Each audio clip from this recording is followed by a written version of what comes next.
seorang mahasiswi yang berinisial ARL dari program kedokteran spesialis di Universitas Diponegoro Undip Semarang telah ditemukan tewas di tempat kosnya.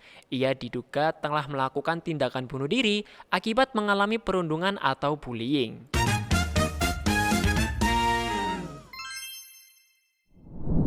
Halo rakyat YouTube sekalian, selamat datang di channel DB News. Bersama aku, Faisal, dan hari ini kita akan ngomongin kasus yang sedang ramai diperbincangkan di masyarakat Indonesia. Tepatnya lagi-lagi adanya kasus bullying yang memakan korban. Nah, korbannya ini adalah salah satu mahasiswi dari Undip Semarang. Tapi sebelum lebih lanjut ngomongin beritanya, teman-teman jangan lupa klik tombol like dan klik tombol subscribe agar teman-teman nggak ketinggalan informasi-informasi yang menarik baik dari dunia lokal maupun dari dunia mancanegara. Jadi langsung saja kita ke beritanya.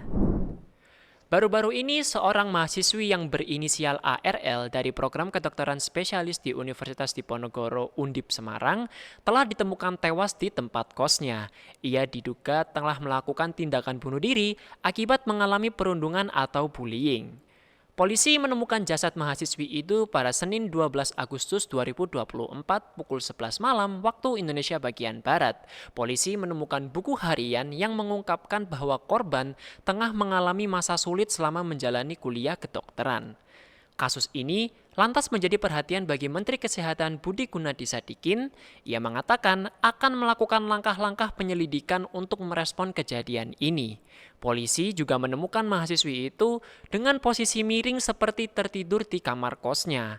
Saat ditemukan, wajah mahasiswi tersebut terlihat lebam kebiruan. Polisi menyebut bahwa mahasiswi itu telah menyuntikkan obat penenang ke tubuhnya. Ia telah dipastikan meninggal dunia akibat obat tersebut. Kemudian dari hasil tersebut, kami dari pihak kepolisian melakukan olah TKP, yaitu dilakukan dengan Inafis Polrestabes Semarang, yang dimana ada beberapa temuan-temuan di TKP, yaitu ada salah satunya adalah jarum suntik, yang dimana jarum suntik tersebut ini masih ada isinya sekitar berapa cc, yang dimana yang disuntikan ke dalam tubuh korban sendiri ini adalah yang diduga adalah obat anestesi ini sendiri. Selain itu, polisi juga menemukan sebuah buku catatan harian di indekos mahasiswi itu.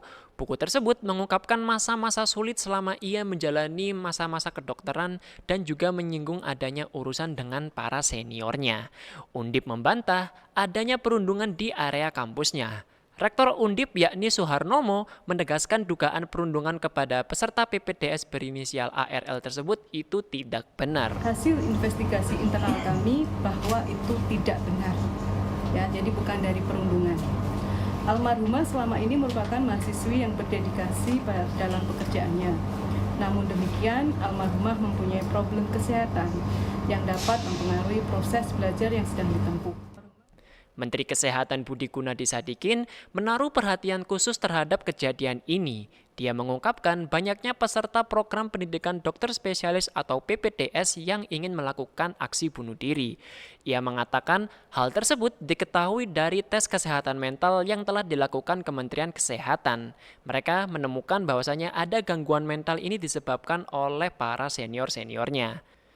Kementerian Kesehatan pun akhirnya mengambil satu langkah tegas. Ia dan para jajarannya saat ini telah menutup jurusan anestesi di Universitas Diponegoro.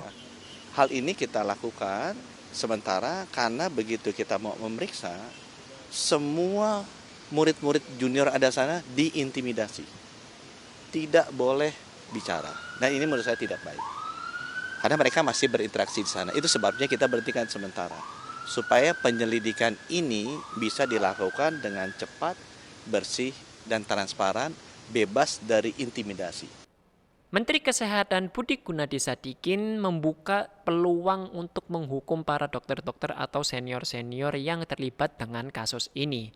Tapi menurut teman-teman gimana nih? Tulis pendapat teman-teman di kolom komentar ya. Pasti teman-teman berpendapat bahwasanya kasus bullying di Indonesia ini mungkin akan sangat sulit untuk diberantas ya. Tapi mau bagaimanapun kita sebagai sesama manusia juga tidak punya hak gitu loh teman-teman untuk merundung atau membuli orang lain bahkan sampai membuat mereka ini tewas gitu teman-teman. Karena kan bayangin aja, dokter di Indonesia itu ditempuh dengan jalan yang sangat sulit. Kan kita tahu bahwasanya untuk masuk ke dunia kedokteran itu butuh banyak biaya ya teman-temannya. Jadi kalaupun kita punya kesempatan tersebut, maka harusnya kesempatan itu sangat berharga, teman-teman. Tapi justru orang-orang yang ada di dalamnya, jadi para lingkungan kedokterannya ini malah justru yang membuat kita ini akhirnya mentalnya menjadi down, dan nggak menutup kemungkinan kasus-kasus seperti ini juga di kemudian hari itu bisa terjadi lagi gitu loh.